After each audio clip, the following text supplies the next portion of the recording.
പക്ഷെ മിക്കവർക്കും ആളെ അറിയായിരിക്കും. ബൈക്കിനെ സെഗ്മെന്റിൽ ഒരു അക്രമ മെഷീനൊക്കെ എത്രത്തോളം ഹെൽപ്പ് ചെയ്യുന്നു. നമ്മുടെ ഈ വീഡിയോ കാണുന്നവരിൽ ഭൂരിഭാഗം പേരും കേവലം ഒരു സൂപ്പർ ബൈക്ക് കാണുമ്പോൾ പോലും വളരെയധികം എക്സൈറ്റഡ് ആവുന്നവരായിരിക്കും. ഇത്തരത്തിലുള്ള നമ്മുടെ ഓരോരുത്തരുടെ മുന്നിലേക്ക് ഒരു 10ഓളം സൂപ്പർ ബൈക്ക് എത്തിപ്പെടുകയും അവരുടെ കൂടെ ഒരു ടീ റൈഡ് ചെയ്യാനും ഒരു അവസരം കിട്ടിക്കഴിഞ്ഞാൽ എങ്ങനെയിരിക്കും? ഇത്രത്തോളം ബൈക്കുകളുടെ കൂടെ എല്ലാവരും ഒരുമിച്ച് യാത്ര ചെയ്യുമ്പോൾ ഓരോ ഇൻലൈൻ 3, ഇൻലൈൻ 4 എഞ്ചിൻ്റെയും സൗണ്ട് ഒരുമിച്ച് കാതിലേക്ക് കേൾക്കുന്ന ഒരു ബൈക്ക് ഭ്രാന്തന് കിട്ടുന്ന ഒരു കിക്ക് ഉണ്ട്. അത് അവന് കൊടുക്കുന്ന ഒരു മോട്ടിവേഷൻ ഉണ്ട്. അതൊന്നും വേറെ തന്നെയാണ്. സോ നിങ്ങളൊരു സൂപ്പർ ബൈക്ക് ഇഷ്ടപ്പെടുന്ന, ഓൺ ചെയ്യാൻ ആഗ്രഹിക്കുന്ന ഒരാളാണെങ്കിൽ ജീവിതത്തിൽ ഒരിക്കലെങ്കിലും ഇത്തരത്തിലുള്ള നിമിഷം സാക്ഷ്യം വഹിക്കാൻ ശ്രമിക്കുക. സൂപ്പർ ബൈക്ക് ഓൺ ചെയ്യാൻ ആഗ്രഹിക്കുന്ന ഒരാളെ സംബന്ധിച്ച് ഇതൊക്കെ കണ്ടിരിക്കാനേ പറ്റുള്ളൂ. എന്നിരുന്നാലും ഓരോ ബൈക്കുകളെയും നോക്കി നിൽക്കുക, അവയെ ആഗ്രഹിക്കുക, ആ ഒരു നിമിഷങ്ങൾ മനസ്സിൽ കുറിച്ചിടുക. ഒരുപക്ഷെ നമ്മുടെ ആ ഒരു ആഗ്രഹം നേടിയെടുക്കാനുള്ള ലൈഫ് ലോങ് ഫ്യൂവൽ ആവാനായിട്ട് ആ ഓരോ നിമിഷങ്ങൾക്കും പറ്റിയേക്കാം. ഇന്നത്തെ ജസ്റ്റ് ഒരു ടോക്ക് വീഡിയോ ആണ്. കൂടാതെ നമ്മുടെ കൂട്ടത്തിലൊരു മിഡിൽ വെയിറ്റ് പച്ച കിളിക്കുഞ്ഞുണ്ട്. അപ്പോൾ ആളുടെ വിശേഷങ്ങളും നമുക്കൊരു വീഡിയോയിൽ ഉൾപ്പെടുത്താം. അപ്പോൾ ഹലോ ലേഡീസ് ആൻഡ് ജെന്റിൽമാൻ, ഓട്ടോനൈസ് മലയാളത്തിൻ്റെ പുതിയൊരു വീഡിയോയിലേക്ക് എല്ലാവർക്കും സ്വാഗതം.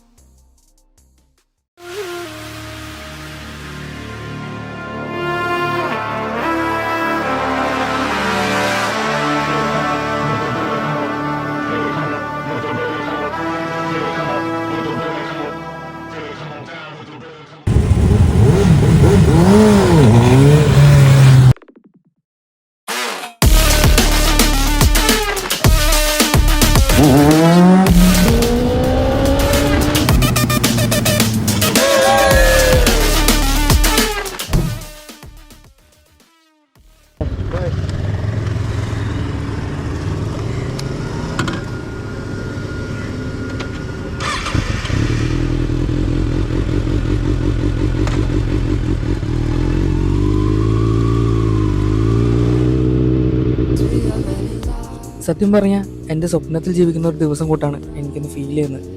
മാത്രമല്ല, ഇപ്പോഴത്തെ എൻ്റെ ഒരു മാനസികാവസ്ഥ ഇവിടെയുള്ള ആരുമായിട്ട് ഷെയർ ചെയ്യാൻ പറ്റാത്തൊരു സിറ്റുവേഷൻ ആയിട്ട് എനിക്ക് ഫീൽ ചെയ്യുമായിരുന്നു. കാരണം എന്താണെന്ന് വെച്ച് കഴിഞ്ഞാൽ, ഒന്നാമത്തെ കാര്യം, നമ്മൾ ആദ്യമായിട്ടാണ് ഇത്ര സൂപ്പർ ബൈക്ക് ഒന്നിച്ച് കാണുന്നത്. സൂപ്പർ ബൈക്ക് കണ്ടാലുള്ള നമ്മുടെ അവസ്ഥ എന്താണെന്ന് എടുത്തു പറയേണ്ടല്ലോ. ഒരേ സമയം സന്തോഷം കൊണ്ട് മനസ്സ് കയറിയും സങ്കടം കൊണ്ട് കണ്ണേറുന്ന ഒരവസ്ഥ. ഞാനിത് അവരുടെ അടുത്ത് ഷെയർ ചെയ്ത് കഴിഞ്ഞാൽ, ഇപ്പോൾ ഒരു ഉദാഹരണം പറയുകയാണെങ്കിൽ അഭിലാഷ് പ്ലാവടിയിൽ പക്ഷെ മിക്കവർക്കും ആളെ അറിയായിരിക്കും.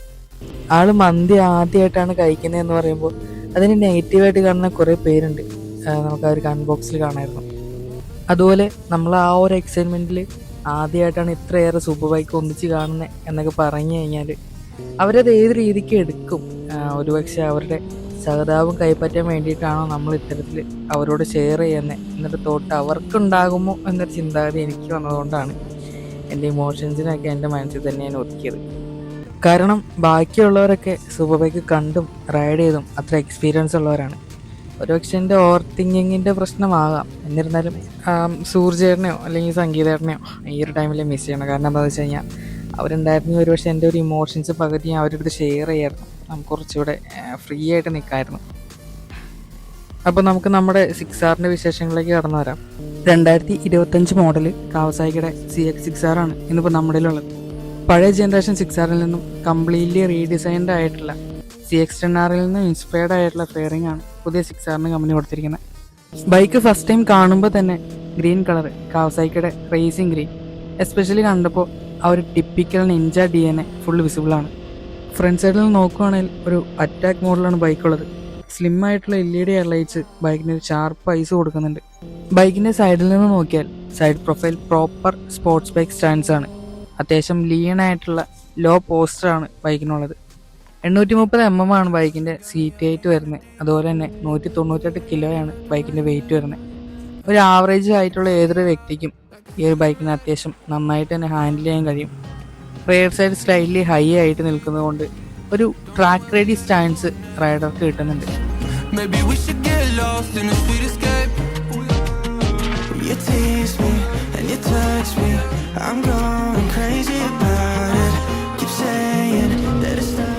സീറോ ടു 100 എന്നത് ഏകദേശം 3.4 സെക്കൻഡുകൾ കൊണ്ടാണ് ഈ ഒരു ബൈക്ക് അച്ചീവ് ചെയ്യുന്നത്. അതുപോലെ തന്നെ 260 km/h അടുത്താണ് നമുക്ക് ഈ ഒരു ബൈക്കിൻ്റെ ടോപ്പ് സ്പീഡ് കിട്ടുന്നത്. കാറ്റിന് തുളയുന്ന ടീൻസാണ് ഒരു മൂവി ഡയലോഗ് കേട്ടിട്ടുള്ളത്. അത്തരത്തിൽ ട്രാക്കിലെ വിൻഡിനെ കട്ട് ചെയ്ത് പോകാൻ ഹെൽപ്പ് ചെയ്യുന്ന സ്മൂത്ത് ആയിട്ടുള്ള എയറോഡൈനാമിക് ഡിസൈനും ഫെയർ ലൈൻസും ബൈക്കിനെ സെഗ്മെൻറ്റിൽ ഒരു അക്രമ മെഷീനാക്കാൻ എത്രത്തോളം ഹെൽപ്പ് ചെയ്യുന്നു. ബൈക്കിൻ്റെ പവർ ഫിഗേഴ്സിലേക്ക് നോക്കുകയാണെങ്കിൽ 636cc liquid cooled 4-stroke inline 4-cylinder എഞ്ചിനാണ് ഈ ഒരു ബൈക്കിന് കരുത്ത് നൽകുന്നത്. ഇത് 124 bhp 13,000 RPM-ലും 70.8 Nm ടോർക്ക് 11,000 RPM-ലാണ് ഉൽപ്പാദിപ്പിക്കുന്നത്.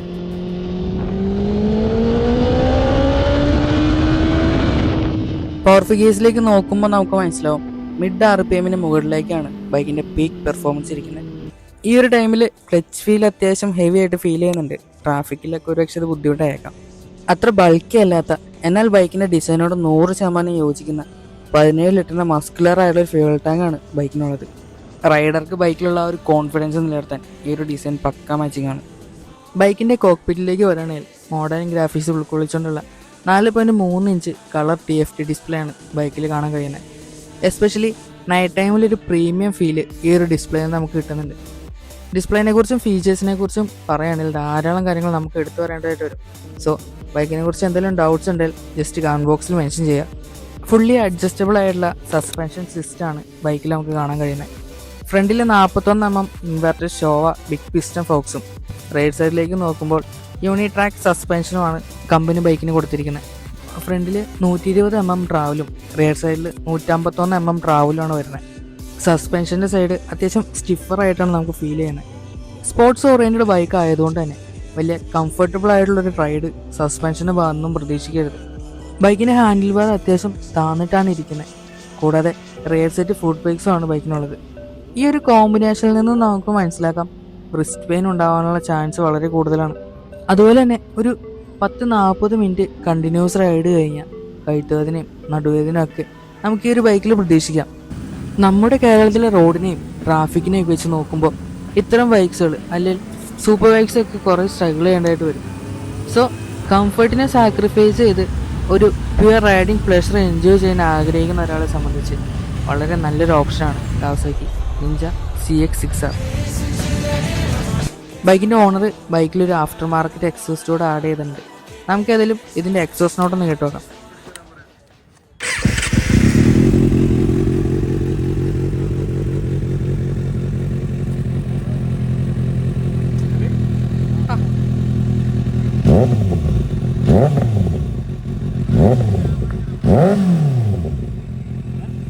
ബൈക്കിൻ്റെ വീഡിയോ എടുത്തപ്പോൾ ധാരാളം ഐഡിയാസ് മനസ്സിലുണ്ടായിരുന്നു.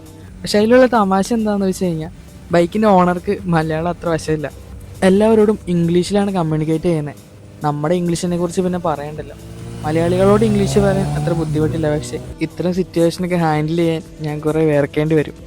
ഏതായാലും ഈ ഒരു ടീ റൈഡ് കൊണ്ട് തന്നെ ധാരാളം സൂപ്പർ ബൈക്ക് ഓണേഴ്സുമായിട്ട് കണക്ഷൻ കിട്ടാനും റിവ്യൂ ചോദിക്കാനുള്ളൊരു ചാൻസ് നമുക്ക് കിട്ടി. ഇനി അങ്ങോട്ട് നമുക്ക് വീഡിയോസ് ചെയ്യാനായിട്ട് ബൈക്ക് കിട്ടാനുള്ള ചാൻസ് കൂടുതലാണ്.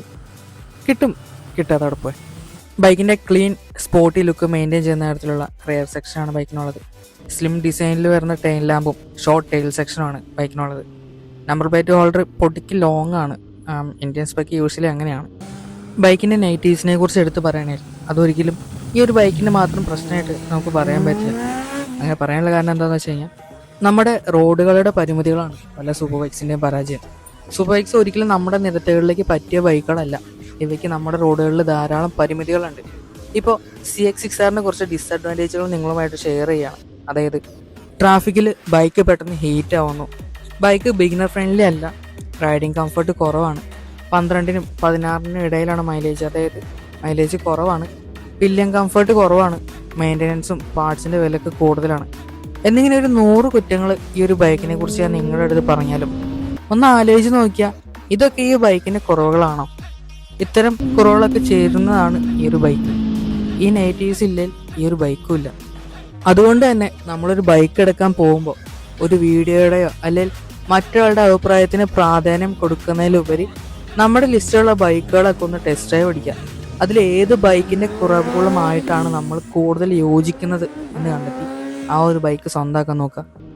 ആരൊക്കെയാണ് കാവാസാക്കി CX-6R എടുക്കേണ്ടത്? 2 വർഷത്തിന് മുകളിൽ 200cc 300cc ബൈക്കൊക്കെ ഓടിച്ച് എക്സ്പീരിയൻസ് ഉള്ളവർ, വീക്കെൻഡ്സിൽ ട്രാക്ക് ഡേയ്സ് പ്ലാൻ ചെയ്യുന്നവർക്ക്, കോർണറിങ്ങും ലീൻ ആംഗിൾസും അപ്പെക്സ് സീറ്റിങ്ങും ഒക്കെ എൻജോയ് ചെയ്യുന്നവർക്ക്, ഫാസ്റ്റ് ഹൈവേ റൈഡേഴ്സിന് വേണ്ടിയിട്ട്, സ്റ്റേബിളായിട്ട് ഹൈ സ്പീഡ് ക്രൂയിസ് ചെയ്യുന്നവർക്കും, സ്പീഡ് ഓവർടേക്കിംഗ് ഇഷ്ടമുള്ളവർക്കും, കോസ്റ്റ് കുറച്ച് ഹൈ ആയിരുന്നാലും പ്രോപ്പറായിട്ട് ബൈക്കിനെ മെയിൻറ്റെയിൻ ചെയ്യുന്നവർക്കും, മെയിൻലി ഇത്രയും കാര്യങ്ങളിലൊക്കെ ഓക്കെയാണ് എന്നുള്ളവരാണ് CX-6R ചൂസ് ചെയ്യേണ്ടത്.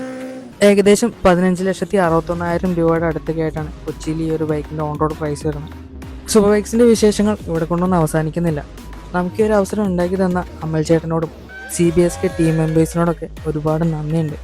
നമ്മുടെ വീഡിയോ കാണുന്നവരിൽ സൂപ്പർ ബൈക്ക് ഓണേഴ്സ് ഉണ്ടെങ്കിൽ നമ്മുടെ ക്ലബിലേക്ക് CBSKയിലേക്ക് ജോയിൻ ചെയ്യാൻ താല്പര്യമുണ്ട് എന്നുണ്ടെങ്കിൽ ഞാൻ താഴെ ഡിസ്ക്രിപ്ഷൻ ബോക്സിൽ അമൽ ചേട്ടൻ്റെ ID മെൻഷൻ ചെയ്തേക്കാം. ആൾക്ക് മെസ്സേജ് ചെയ്യുക. ഇന്ന് ഞാൻ CBSKയിലെ മെമ്പർ അല്ലെങ്കിലും ഒരിക്കൽ ഒരു ദിവസം ഞാൻ ക്ലബിലേക്ക് ജോയിൻ ചെയ്യും. അന്ന് നമുക്ക് ടീം റൈഡൊക്കെ പ്ലാൻ ചെയ്യാനുള്ളതാണ്. ഇന്ന് ഈ ഒരു വീഡിയോ എടുക്കുന്ന സമയത്ത് ഞാനൊരുമാതിരി ചക്കക്കൂട്ടാൻ കണ്ട ചൂലപ്പിള്ളേരെ പോലെയായിരുന്നു. അല്ലെങ്കിൽ ആൾ കൂടിയ പാമ്പ് ചാവില്ലാന്ന് കേട്ടിട്ടില്ല. ഡേറ്റോണയുടെ വീഡിയോ എടുത്തുകൊണ്ടിരിക്കുമ്പോൾ അപ്പുറത്തെ ഹയാബൂസ, സൈഡിലേക്ക് നോക്കുമ്പോൾ നമ്മുടെ ഫേവറേറ്റ് ബൈക്ക് C9 ഇരിക്കണം. ഞാൻ എൻ്റെ ലൈഫിൽ ഒരിക്കലും മറക്കാത്ത ദിവസമായിരിക്കും ഇത്. ഒരു സന്തോഷ വാർത്തയും കൂടെ എനിക്ക് നിങ്ങളുടെ അടുത്ത് ഷെയർ ചെയ്യാനുണ്ട്. നമ്മൾ ഇതുവരെ ഈ ഒരു റിയൽമിയുടെ ഫോണിലായിരുന്നു വീഡിയോസൊക്കെ എഡിറ്റ് ചെയ്യുകയും അപ്ലോഡ് ചെയ്യുകയും ചെയ്തുകൊണ്ടിരുന്നത്. അത് നമ്മൾ 14 Proയിലേക്ക് അപ്ഗ്രേഡ് ചെയ്തിട്ടുണ്ട്. എന്നിരുന്നാലും ഇനി പെട്ടെന്ന് വീഡിയോ വരും എന്നല്ല കേട്ടോ. വർക്ക് കഴിഞ്ഞിട്ട് വീട്ടിൽ വന്ന് ഏകദേശം ഒരു 3 ദിവസം കൊണ്ടൊക്കെയാണ് ഞാൻ സ്ക്രിപ്റ്റ് കംപ്ലീറ്റ് ചെയ്യുന്നത്. ഇനി മുതൽ ആഴ്ചയിൽ 2 ലോങ് വീഡിയോസ് എങ്കിലും നമ്മൾ അപ്ലോഡ് ചെയ്യാൻ ശ്രമിക്കുന്നതായിരിക്കും.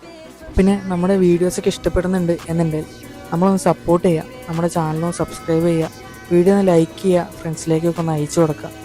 അപ്പോൾ പുതിയൊരു വീഡിയോയിൽ കണ്ടുമുട്ടുന്നവരേക്കും this is Vishal Vijayan signing off for Moto News Malayalam. Thank U.